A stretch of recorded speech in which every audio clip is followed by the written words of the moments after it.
Bonsoir bien-aimé. Notre Dieu est bon, il est redoutable. Merci Seigneur Jésus-Christ pour ce moment éternel d'écoute de ta parole. Merci Seigneur, car ta parole, tu nous la donnes. Tu nous la donnes, ta parole, Seigneur Dieu de gloire, une lampe à nos pieds, une lumière, Seigneur, sur notre sentier. Merci pour le Saint-Esprit qui est à l'œuvre, pour le Saint-Esprit qui nous révèle les choses cachées. À toi l'honneur, à toi la gloire. Dans le nom puissant de Jésus-Christ de Nazareth. Amen.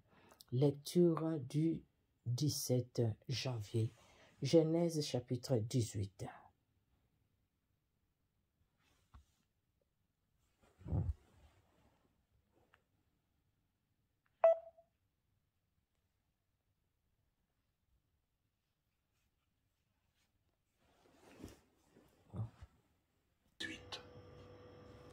L'Éternel lui apparut parmi les chênes de Mamré, comme il était assis à l'entrée de sa tente pendant la chaleur du jour. Il leva les yeux et regarda. Et voici, 3 hommes étaient debout près de lui.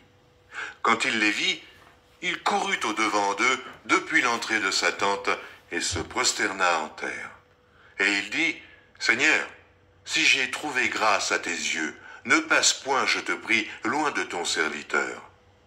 Permettez qu'on apporte un peu d'eau pour vous laver les pieds, et reposez-vous sous cet arbre.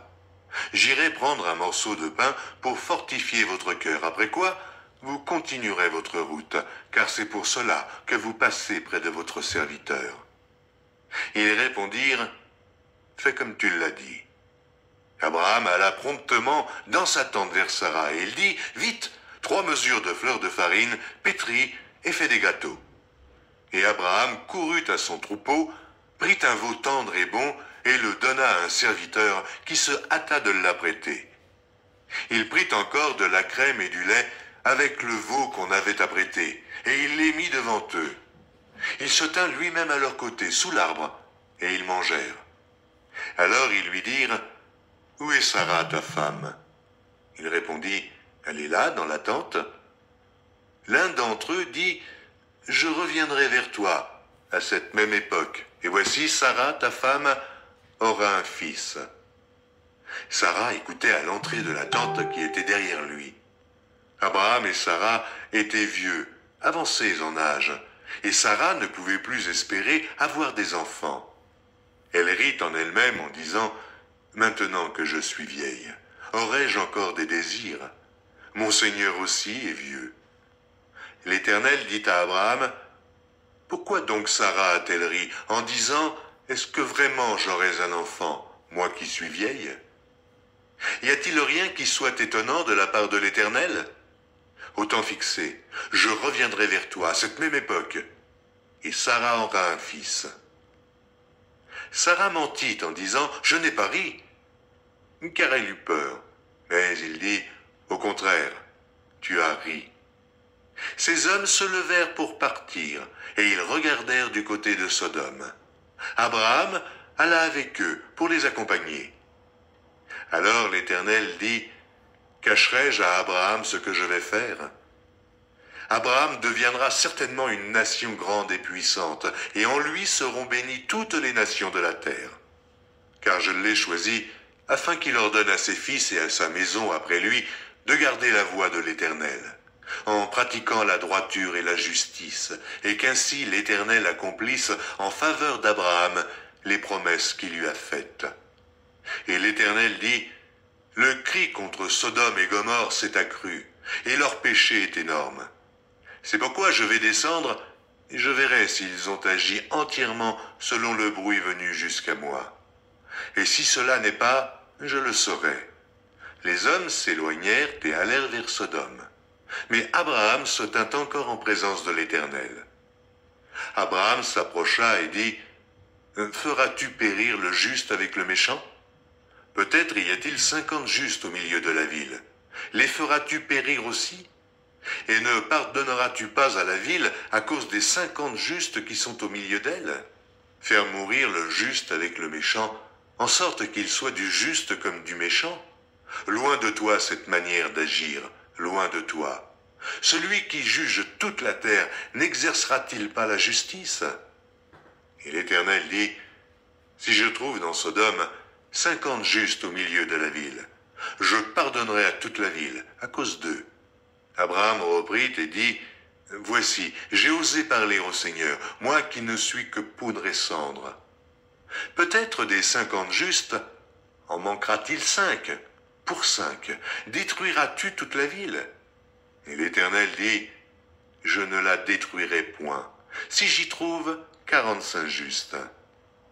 Abraham continua de lui parler et dit, mais peut-être s'y trouvera-t-il 40 justes?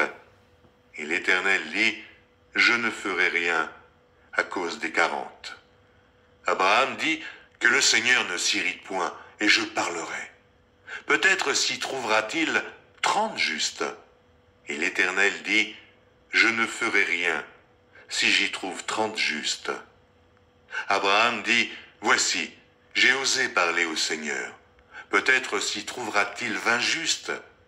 Et l'Éternel dit, je ne la détruirai point à cause de ces 20.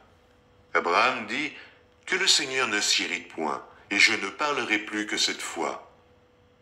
Peut-être s'y trouvera-t-il 10 justes.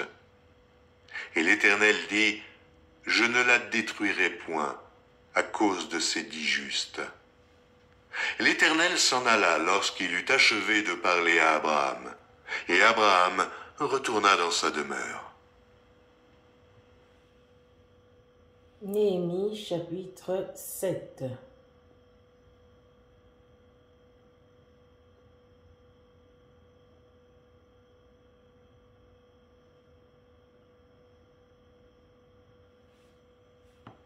Néhémie, chapitre 7.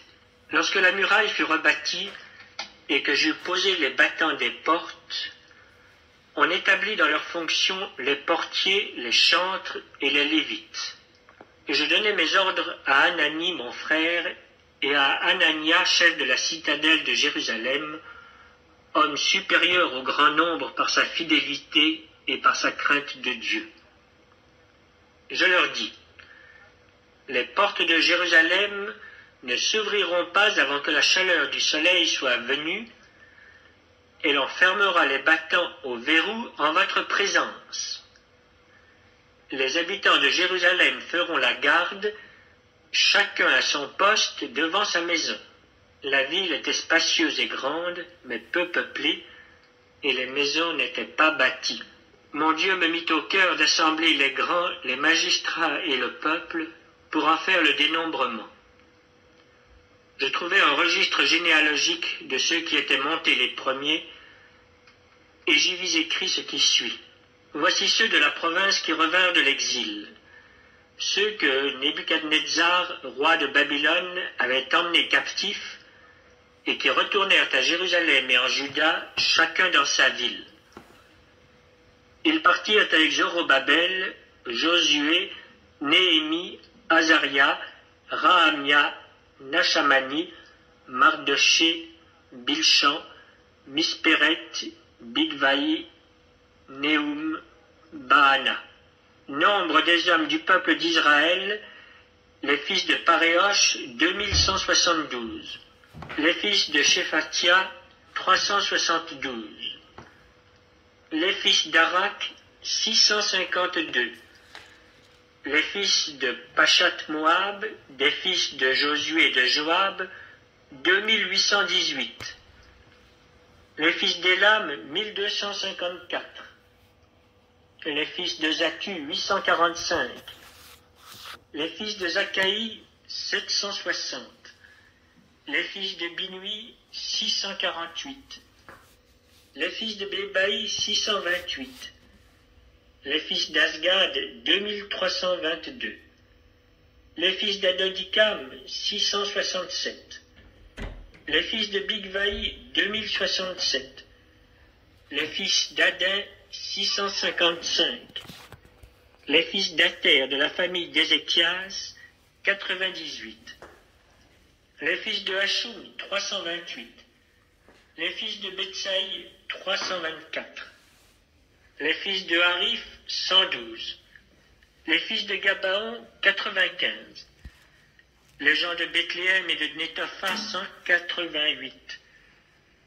les gens d'Anatote, 128. Les gens de Beth Azmavet, 42. Les gens de Kirjat Jearim, de Képhira et de Behéroth, 743. Les gens de Rama et de Geba, 621. Les gens de Mikma, 122. Les gens de Bethel et d'Aï, 123. Les gens de l'autre Nebo, 52. Les fils de l'autre Élam, 1254. Les fils de Harim, 320. Les fils de Jéricho, 345. Les fils de Lod, de Hadid et d'Ono, 721. Les fils de Senaa, 3930. Sacrificateurs, les fils de Jedaïja, de la maison de Josué, 973. Les fils d'Imer, 1052. Les fils de Pashur, 1247. Les fils de Harim, 1017. Lévites. Les fils de Josué et de Cadmiel. Des fils d'Adva, 74. Chantres. Les fils d'Azaph, 148. Portiers. Les fils de Shaloum, les fils d'Ater, les fils de Talmon, les fils d'Akub, les fils de Hatita, les fils de Shobaï, 138. Nétiniens. Les fils de Tisha, les fils de Azufa, les fils de Tabaoth, les fils de Kéros, les fils de Sia, les fils de Padon, les fils de Lébana, les fils de Agaba, les fils de Salmaï, les fils de Hanan, les fils de Guidel, les fils de Gacha, les fils de Rehaja, les fils de Retzin, les fils de Nekoda, les fils de Gazam, les fils d'Uza, les fils de Pazéak, les fils de Bézaï, les fils de Meunim, les fils de Nephixim, les fils de Bakbuk, les fils de Akufa, les fils de Harur, les fils de Batslit, les fils de Meuida, les fils de Harsha, les fils de Barkos, les fils de la Sisera, les fils de Tamak, les fils de Netziak, les fils de Hatifa, fils des serviteurs de Salomon, les fils de Sotaï, les fils de Sophéret, les fils de Perida, les fils de Jaala, les fils de Darkon, les fils de Guidel, les fils de Shephatia, les fils de Hatil, les fils de Pokeret Hatsebaïm, les fils d'Amon. Total des Nétiniens et des fils des serviteurs de Salomon, 392. Voici ceux qui partirent de Tel Mélak, de Tel Archa, de Kérubadon et d'Imer, et qui ne purent pas faire connaître leur maison paternelle et leur race pour prouver qu'ils étaient d'Israël. Les fils de Delaja, les fils de Tobija, les fils de Nekoda, 642. Et parmi les sacrificateurs, les fils de Obaja, les fils d'Akoch, les fils de Barzilai, qui avaient pris pour femme une des filles de Barzilai, le Galaadite, et fut appelé de leur nom. Ils cherchèrent leur titre généalogique, mais ils ne les trouvèrent point. On les exclut du sacerdoce, et le gouverneur leur dit de ne pas manger des choses très saintes, jusqu'à ce qu'un sacrificateur eût consulté l'Urim et le Tumim. L'assemblée tout entière était de 42 360 personnes, sans compter leurs serviteurs et leurs servantes, au nombre de 7 337. Parmi eux se trouvaient 245 chantres et chanteuses. Ils avaient 736 chevaux, 245 mulets, 435 chameaux et 6720 ânes. Plusieurs des chefs de famille firent des dons pour l'œuvre. Le gouverneur donna au trésor 1000 duriques d'or, 50 coupes, 530 tuniques sacerdotales. Les chefs des familles donnèrent au trésor de l'œuvre 20 000 darics d'or et 2200 mines d'argent. Le reste du peuple donna 20 000 darics d'or, 2000 mines d'argent et 67 tuniques sacerdotales. Les sacrificateurs et les lévites, les portiers, les chantres, les gens du peuple, les Nétiniens et tout Israël s'établirent dans leur ville. Néhémie. Nous allons écouter Matthieu 17.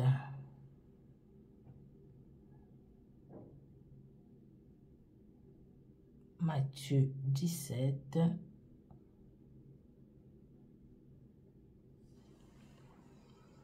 Matthieu, chapitre 17.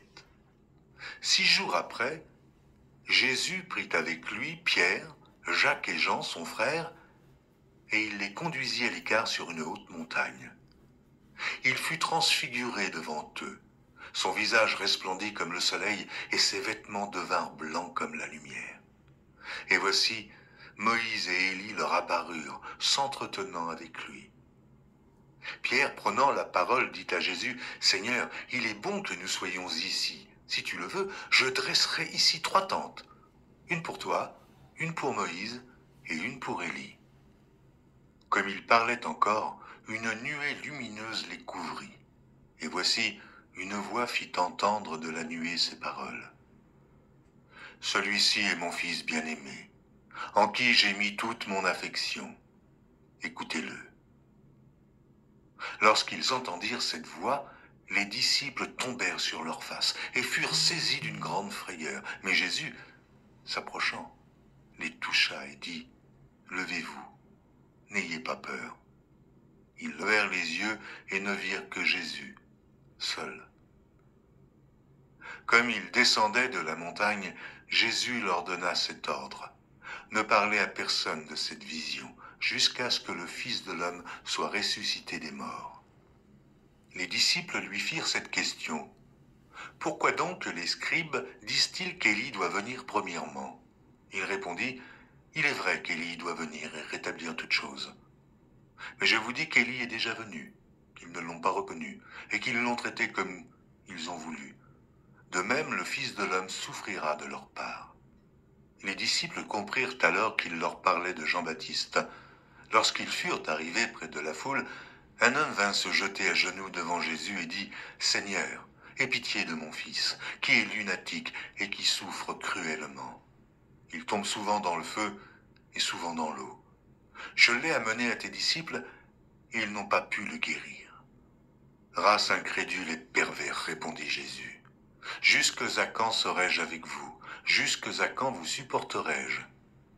Amenez-le-moi ici. » Jésus parla sévèrement au démon, qui sortit de lui, et l'enfant fut guéri à l'heure même. Alors les disciples s'approchèrent de Jésus et lui dirent en particulier, « Pourquoi n'avons-nous pu chasser ce démon? » « C'est à cause de votre incrédulité, leur dit Jésus. Je vous le dis en vérité, si vous aviez de la foi comme un grain de sénévé, vous diriez à cette montagne, « Transporte-toi d'ici, là », et elle se transporterait. Rien ne vous serait impossible.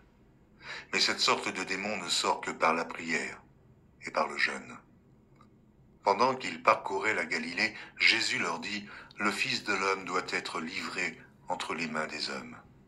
Ils le feront mourir, et le 3e jour, il ressuscitera. » Ils furent profondément attristés. Lorsqu'ils arrivèrent à Capernaum, ceux qui percevaient les 2 drachmes s'adressèrent à Pierre et lui dirent, « Votre maître ne paie-t-il pas les 2 drachmes ?»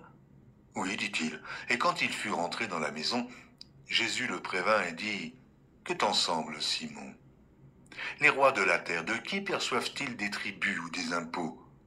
De leurs fils ou des étrangers? » Il lui dit, « Des étrangers. » Et Jésus lui répondit, « Les fils en sont donc exempts. Mais pour ne pas les scandaliser, va à la mer, jette l'hameçon et tire le premier poisson qui viendra. Ouvre-lui la bouche et tu trouveras un statère. Prends-le et donne-le leur pour moi et pour toi. »